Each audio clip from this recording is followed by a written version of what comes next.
Paz, Senhor, meu amado, bem-vindo de volta à nossa escola bíblica. Nós estamos estudando o livro de Jeremias, do profeta Jeremias. Então, pegue a sua Bíblia, pegue o seu caderno de estudos, ora ao Senhor, pede a Ele discernimento, entendimento, conhecimento, sabedoria, pede a Ele proteção, para que nós possamos desvendar dos seus mistérios. Estamos ainda na primeira parte, que vai até o capítulo 45, e terminamos hoje a primeira subdivisão desta primeira parte, que são as profecias entre 625 e o quarto ano de Jeoiaquim. Então, vamos a elas. No capítulo 19, o profeta agora trata de mais uma parábola. Veja, o livro inteiro até agora são mensagens de quê? Se arrependa, retome, volte. Esta parábola aqui é a parábola da botija quebrada. Então a gente viu no vídeo passado que Jeremias tinha ido na casa do oleiro, tinha feito aquela mensagem, tinha dado aquela mensagem a respeito do oleiro. Agora ele continua já nesse espírito, porque aí as pessoas já estão com a imagem do oleiro, da cerâmica, do barro na cabeça, e ele diz o seguinte: bom, então veja, se eu tenho uma deformação, algo que eu não gosto, num vaso de barro, em qualquer cerâmica, e ainda ainda é barro, eu consigo fazer um reaproveitamento. Então, se o jarro que está lá na roda do oleiro, ele se desfaz, ele se deforma, eu misturo tudo de novo, faço uma bolinha de barro de novo e continuo a trabalhar e formo um novo jarro já consertado. Mas isso não pode ser feito se eu já tiver moldado, se ele já secou, se já passou pelo forno, não tenho como consertar. Então, se não tem como consertar, ele tem que ser quebrado. O que ele fez? Então, ele pegou um jarro, ele pegou uma botija, tá? E ele quebra a botija.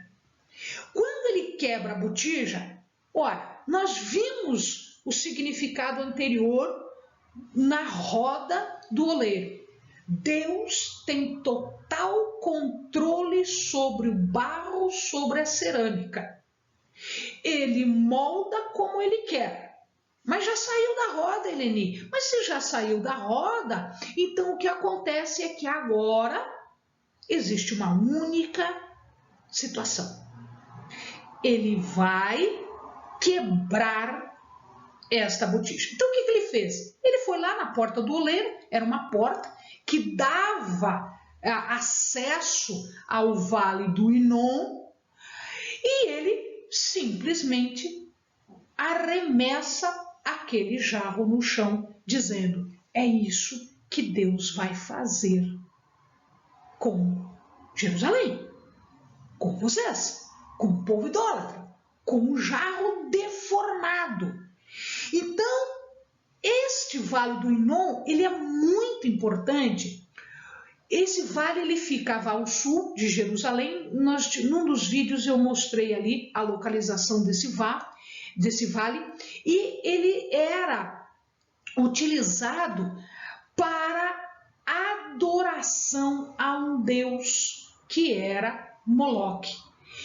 Este vale deixou de ser chamado, depois de um tempo, ele deixou de ser chamado Vale do Inom, ele passou a ser chamado Vale da Matança, porque ele era utilizado depois para jogar lixo, que nem essa imagem que está ali do lado.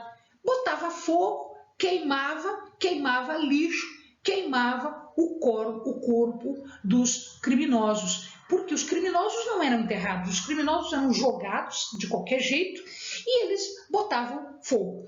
Então, quando Jeremias foi na porta do oleiro que dava para o vale e jogou esse jarro, a imagem de julgamento de destruição foi muito clara, foi absoluta, quer dizer, não havia dúvida do que Deus estava falando para o povo, não havia dúvida do destino do povo ali. Esta botija significava, portanto, o julgamento do povo. E aí nós vamos ver que no Novo Testamento nós temos uma passagem em Timóteo, lá em 2 Timóteo. Se o amado abrir 2 Timóteo 2:20. 2 Timóteo 2:20. Ora, numa grande casa, não somente há vasos de ouro e de prata, mas também vasos de pau e de barro.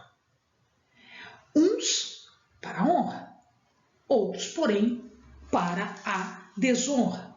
Então, o que é que Deus está dizendo aqui através de Timóteo e que ele estava dizendo também através de Jeremias? Existem alguns que são vasos de ouro, que são vasos de prata, que são vasos que eles se transformam de uma simples cerâmica, de um simples barro de argila, eles se transformam em vasos para a honra.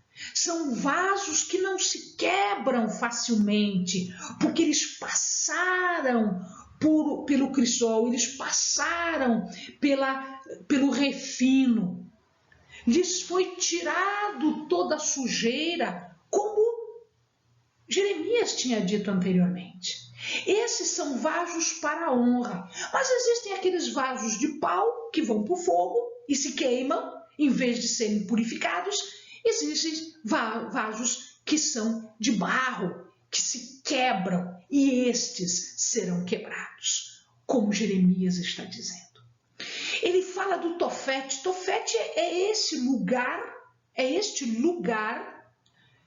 lá no Vale do Inom, que servia para os rituais idólatras.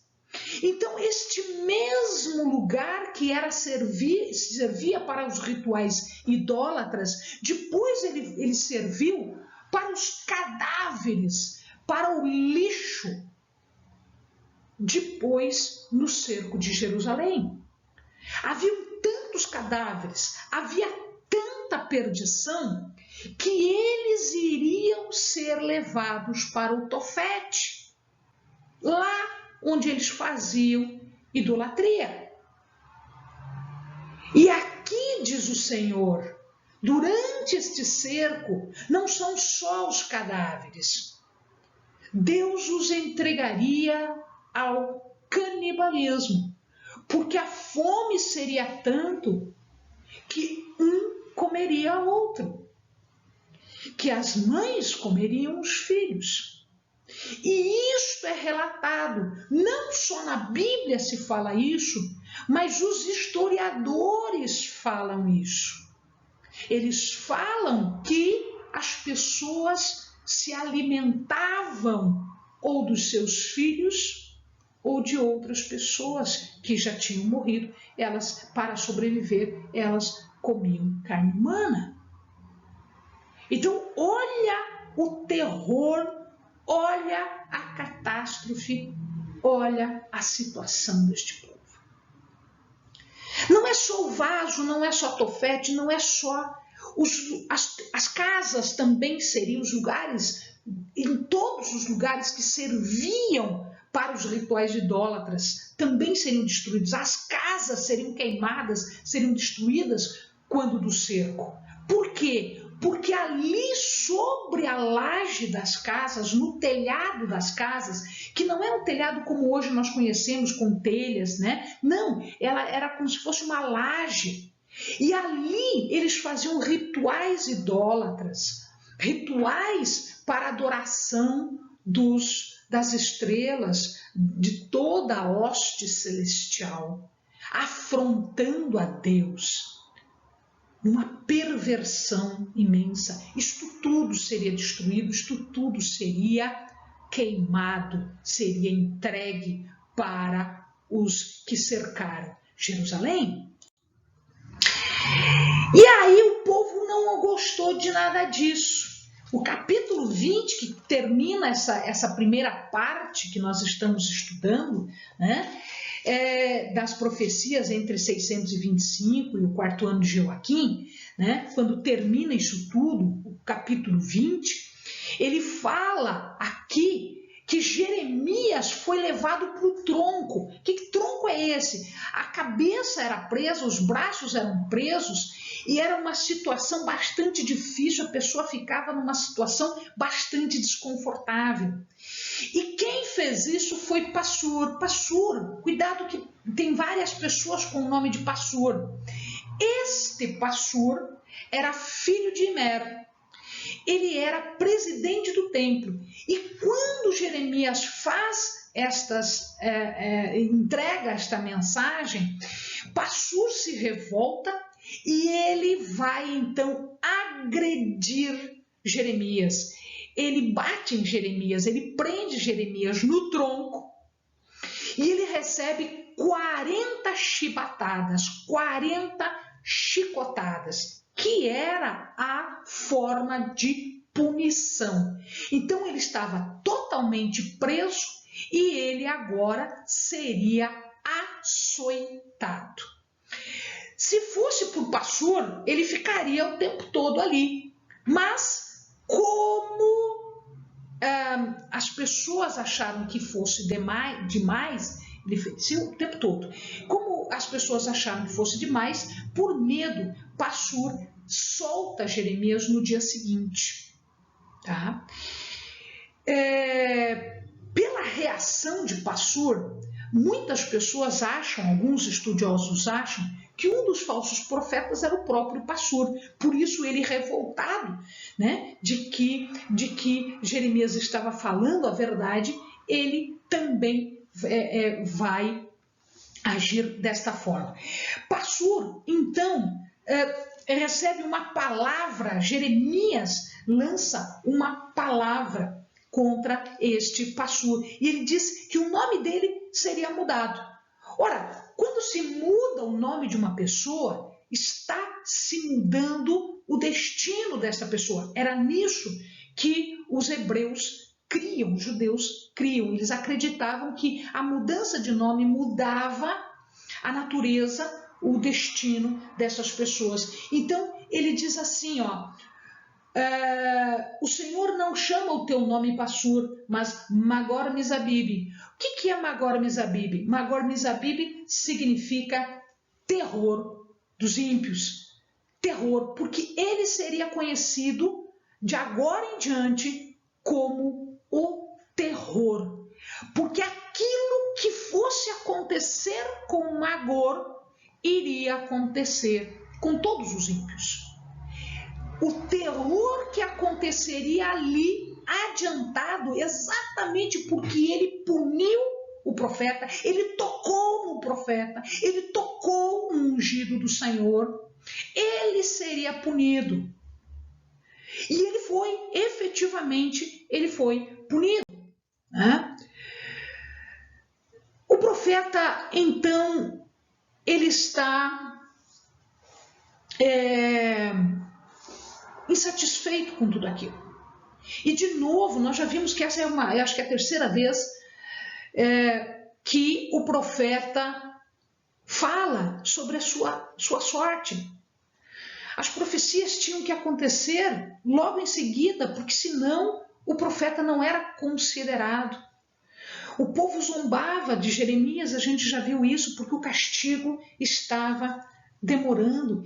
E aí ele diz, eu estou cansado, meu coração está cansado, eu estou sofrendo. Mas, apesar de tudo isso, Jeremias estava diante de Deus, era submisso, era leal, era obediente à vontade de Deus. Ele reclamava para Deus, porque é para quem a gente tem que reclamar. Deus, me dá um fôlego, Deus, me sustenta, né? Então ele diz assim, mas o Senhor está comigo.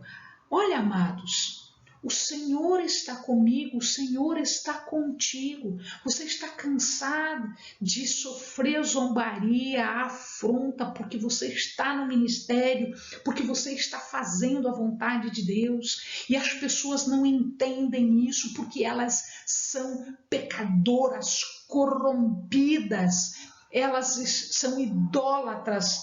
Elas estão em pecado e elas não entendem o ministério. Elas são inimigas de Deus e, portanto, inimigas nossas. Então, meu amado, olha lá, mas o Senhor está comigo, o Senhor está contigo, como um poderoso guerreiro, pelo que os meus perseguidores tropeçarão e não prevalecerão. Amado, se apropria desta palavra. Senhor, tu estás comigo e tu és o braço forte. Tu, ó Senhor dos exércitos, que provas o justo e esquadrinhas a mente e o coração, permite que eu veja a tua vingança contra eles, pois te descobri a minha causa. Eu estou me desnudando, eu estou me entregando a ti, Senhor. Então que eu veja. Cantai ao Senhor, louvai ao Senhor. Ele livra a alma do necessitado da mão dos malfeitores.